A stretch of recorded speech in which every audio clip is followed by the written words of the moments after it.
Welcome to On Track with LPM. I'm Michelle Tyreen Johnson. A History and Science Forum in Louisville will bring together leaders from both backgrounds to explore how they intersect.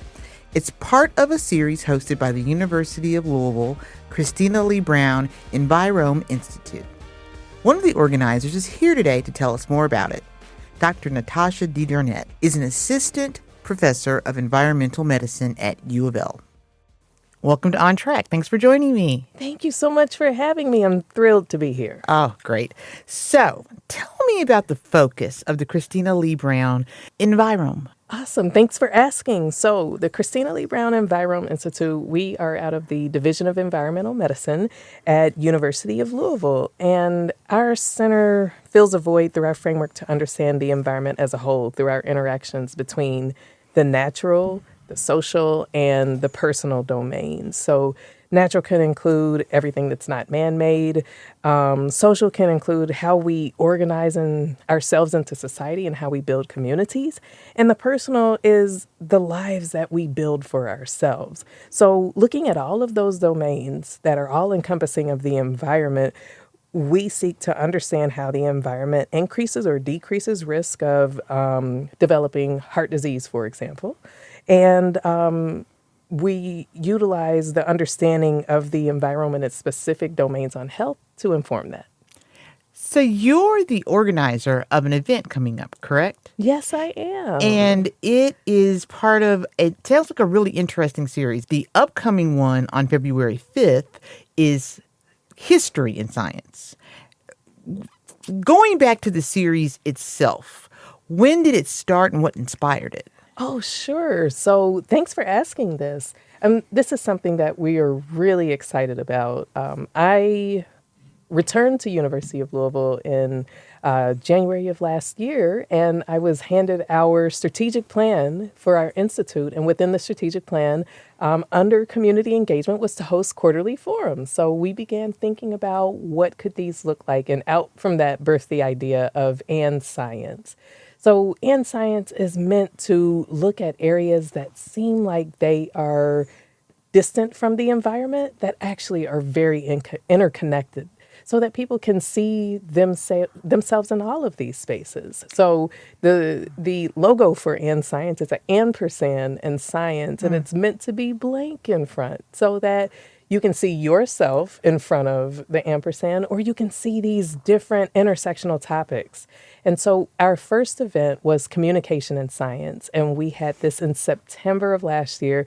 We featured environmental reporters and environmental communications experts throughout the city, including Morgan Watkins from LPM. Yes. Our Morgan. Yes. And we brought together those experts in a panel to discuss the current state of affairs where it comes to communications and the environment. And we also use this opportunity to celebrate community heroes. So Connor Giffen of Louisville Courier-Journal was awarded a champion award for someone that is emerging in the field that we want to cheer on to keep doing a great job.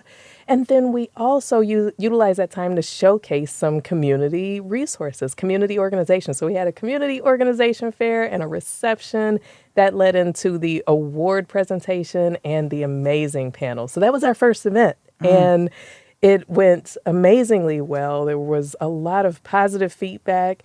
And from that, we continued to build on. And so our most recent event was Faith and Science. Yeah. That was the second installment of this series. And we had faith leaders that care about the environment, and we had environmental leaders who were people of faith that represented different faiths to come together from different vantage points and share about this intersection of faith and the environment, and even envision a brighter future for faith and the environment. So that was exciting and wonderful. That took place in December of this year. And now we have History and Science that is coming up really quickly. So are you doing them on average about every 2 months? It seems like it. And no, they're actually meant to be quarterly. Oh, that's right. It is quarterly. That's It right. is meant to be quarterly. But history, the opportunity brings itself, being that this is Black History Month. That's true. So February it is. So talk to me some more about that. Because that's one of my questions is the emphasis on history and science, because I know it's taking place at Roots 101. Yes. And I hadn't made the connection about it being in February. Is there a particular segment of the community that you're focused on in this conversation? Now, we're focused on all of the community in this conversation. And I've struggled with this when people have asked me in the past, who's the primary audience? Hopefully everyone, because by the interdisciplinary nature of these programs, where it's communications for one installment, it's faith for another, it's history for this one, we want everybody to be able to see themselves in different parts of the conversations as they continue to evolve. For this particular conversation, we're going to look at those intersections of history and science. We're going to put a snapshot locally on environmental history here in Louisville, and that connection over time, environmental history here in Louisville, how that is transformed and how that has changed course. And we're looking at it through different vantage points. So we have a cultural strategist on this panel. We have two medical archivists on this panel that one is able to explore through health disparities, and another is able to explore through certain health conditions that have plagued Louisville. I'm trying not to give too much away from the conversation, but we also have policy expertise. I mean, you have an impressive list of people who are going to be at this event. We do. You know, I mean, you're mentioning the people who seem to be directly connected to environment and science. Yes. But, one of my questions is, I see you have Hannah Drake and Attica Scott. Yes. So, I mean, tell me a little bit about how artists and politicians and activists, how they connect to this. Exactly. So that is the point, that I want everybody to be able to see themselves in this space. I've not reached out to anyone that said, oh, I don't have the right expertise for this, because all of the different unique voices beautifully populate this conversation. So we are very interested in the artistry that Hannah Drake offers, her experiences as a cultural strategist to inform this conversation, the observations that she's gathered on justice and social justice here within the city to inform this conversation. We have Dr. Monica Unseld, that's from Until Justice Data Partners, who has done amazing work in data advocacy and even provided recommendations to presidential administrations. So we have people that are bringing different aspects into this conversation, but all are affected by history. Whether that's historical data, whether that's historical policy, whether that's historical medical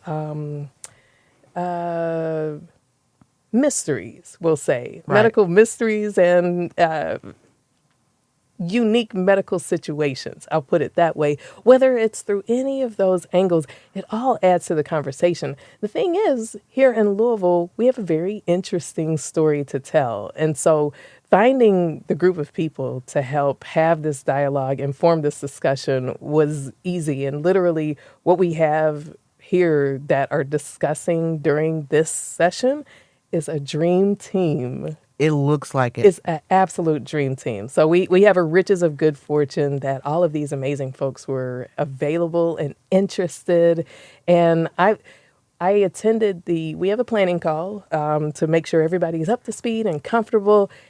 And I wish everyone could have been a fly on the wall for the planning call. I didn't even want that call to end. I can only imagine. I cannot wait for the audience to be able to hear and experience the multifaceted dialogue that's going to ensue. You're going to be discussing how historic infrastructure affects environmental health disparities. Yes. Could you tell me a little bit more about that? I mean, what are examples of some of those health disparities? So in terms of health disparities, for example, if you look at African Americans and our health, as I present on cardiovascular disease, I namely research cardiovascular disease and air pollution and extreme heat. And how often I say the statistics, well, African Americans have the highest risk for this or have the highest risk for that. But the question is why? So you've hit on some of that. There's infrastructure in our communities that can either support health or at times it can contribute to health harms that we experience. And there are a number of historical factors going back to why. So we have some archivists that are going to dig deep into the why. But one factor I'll call out in this conversation is historic redlining. So this is illegal. It's no longer legal. It's been outlawed for 50 years in the U.S. However, we can still trace health outcomes on the basis of communities that were formerly redlined, meaning communities that were formerly exclusive only to certain populations or people were excluded from other communities. Our health outcomes follow those trends very strongly. The way our neighborhoods are even designed contribute to our health outcomes. Whether there is the presence of a grocery store with deli and with veggie sections and with produce. That's the word I'm looking for, produce. Whether we have that immediately accessible or nearby in our neighborhoods, whether we have transportation to be able to access these spaces, whether we live in an area that has among the top density of fast food restaurants compared to access to fresh and healthy, nutritious foods. Absolutely. It all speaks to our potential health outcomes. It does. I mean, and it seems as if there is an even more of an emphasis in recent years on the intersection between health, the environment, and socioeconomic disparities. Oh, yes. Is that what the Institute, in part, is aiming to address? We're aiming to understand all of it. I've spent much of my time looking at the ways that the environment contributes to disease. And this causes this, and this is linked with this. And I tend to be full of bad news everywhere that I go. But there are health benefits of the environment as well. And I think the beauty of our institute is that we're also researching the health benefits and how to maximize health benefits of certain interventions. So we have a tree intervention study or a greenness intervention study, which is called Green Heart Louisville. And in Green Heart Louisville, this study is located in South Louisville. We've planted over 8,000 trees in about a 5 square mile area. And the trees are the intervention. And so we are looking at health indicators, health indicators and air quality before and after tree planting. And so we're now in maybe the 5th iteration of follow-ups after the tree planting. And what we found is that those that are in the areas that receive the tree intervention have a significantly lower amount of a certain inflammatory marker. And that inflammatory marker corresponds with lower risk for heart disease, for cancer, and for mortality. So there are benefits within our communities that we should also be tapping into. So that's the beauty of the Institute, that we are able to identify burdens of disease, but we're also able to identify the benefits that our environment has within it. I feel like there's something for everyone, from the interaction with community organizations and networking to the food, and then celebration of community heroes. We this time we'll be honoring with the And Science Trailblazer Award Reverend Dr. Kevin W. Cosby of St. Stephen Church and Simmons College of Kentucky. So come out for the award. Come out for the panel. We've talked through the panel. It's such an amazing group of folks. So there's something for everyone in this. And I look forward to seeing you there. So for the upcoming panel in particular, what is the community takeaway you want to have? What if there was like any specific change or changes in awareness you'd want to see take place, what would that be? Just one or two. Just one or two? I think the opportunities in environment, especially through a environmentally just lens here in Louisville, are infinite. And I think that listening to the panel and coming away being able to envision a more environmentally just Louisville, I think will be a beautiful outcome of this. Of course, we don't want this conversation to end here. So, of course, there's opportunity for Q&A for the audience, for people to raise their questions and their concerns. Our research team will be there. So our wheels will be turning on ways to take what we hear from the community and be able to be responsive from a academic research perspective. So I think there's a lot that can come out of the conversation. I hope people will feel seen. I hope people will feel heard. I hope people will feel affirmed through these voices that represent a diverse array of areas of expertise within our community. I hope that people that have been honing into some of these topics will feel heard. And I hope lots of people will learn something new and say, you know, I never thought of that. I never made that connection. Or I never thought of this voice in this space. Or we'll say, you know what? I've got some additional and science ideas. How about if we explore this topic in science and this topic in science? I now have a list of about 40 different potential topics from these meetings. So I just hope it inspires more imagination, more creativity, and people to feel proud of what we have, but also to feel responsible to take action. Could you give us a sneak peek of what some of the future panel discussions you plan to have in the series are? Absolutely. We had the first year planned out of what we hope to have, and that was communication, faith, which took place in 2025, now history, and our next is hopefully art and science. So that's going to take on far-reaching aspects, and we're hopeful to pull in musical arts, fine arts, graphic arts, all of the different art that has great opportunity for intersection with environment. So art and science, and our target date for this is July of 2026. So stay tuned. We're really excited to keep this conversation going. So that will round out our first year. So not a calendar year, but a school year of the And Science series. But we have received recommendations on law and politics. We've received recommendation on beauty. We've received recommendations on imagination. So the sky is the limit. I love that for y'all. Thank you. How can people find out more? Oh, I love this. You can find out more by visiting enviromeinstitute.com, going to our events page, and you'll see information there for history and science. You're also able to go to Envirome's YouTube page, and you can check out previous conversations. Faith and Science is linked. Faith and Science was hosted by St. Stephen Baptist Church, and so you can also find the link to that on their social media profiles as well.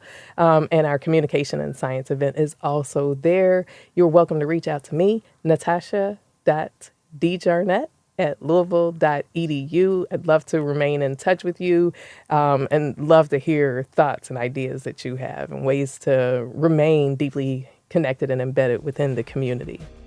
That was Dr. Natasha DeJarnett, the organizer of the History and Science panel with the Christina Lee Brown Envirome Institute. On Track is produced by Louisville Public Media. Our production team includes Aisha Jaffer, Laura Ellis, and me, with assistance from Alex Biscardi. Our music is by Kojin Toshiro. Find more at LouisvilleOnTrack.org. Thanks for listening.